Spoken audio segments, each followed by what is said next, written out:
Hey guys, let's talk about wordless picture books. I love working with wordless picture books because they do not rely on text. You can work in any language, okay? It's all pictures. And you can be the one telling a story, your child can be the one telling a story.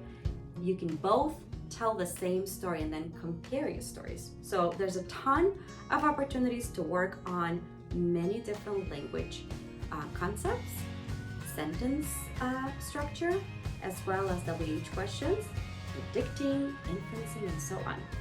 So if you're working with a younger child, you can start out by just opening up each page and asking the child, what's this? What is the gorilla doing?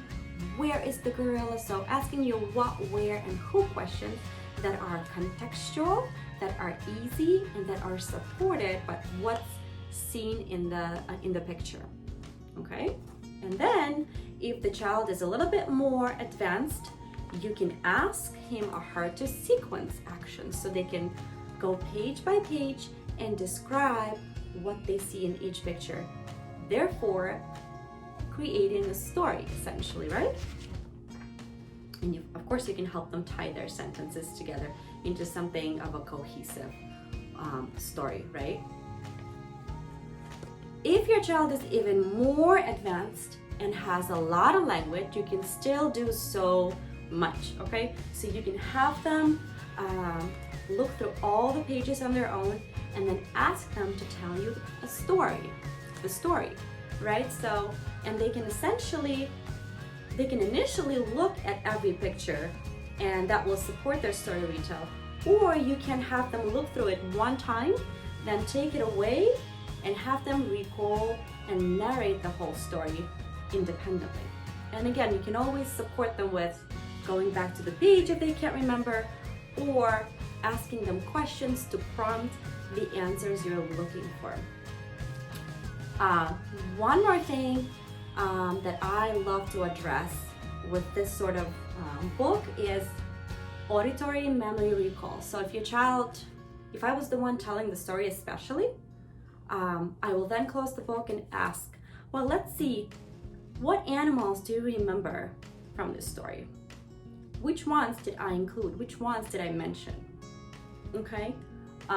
Again, great opportunities to work on inferencing, predicting, as you are describing gorilla escaping from the cage, ask them, what do you think is going to happen next? So let their imagination come up with an answer. Help them imagine things. Help them predict things. Help them problem solve with language.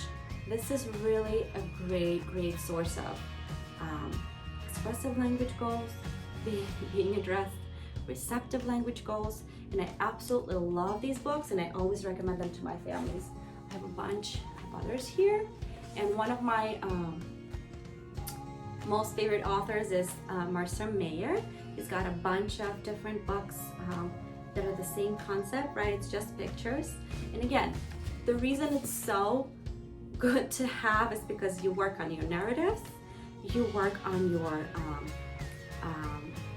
memory recall, you work on your sentences and your concepts, and you do not rely on text. You do not have text.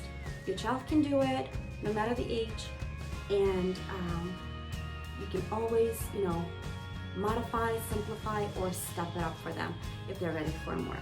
Okay, so if you enjoyed this video, please like, tag someone who may enjoy watching it as well, maybe a parent, a student, or a fellow clinician, and I'll see you here again very soon.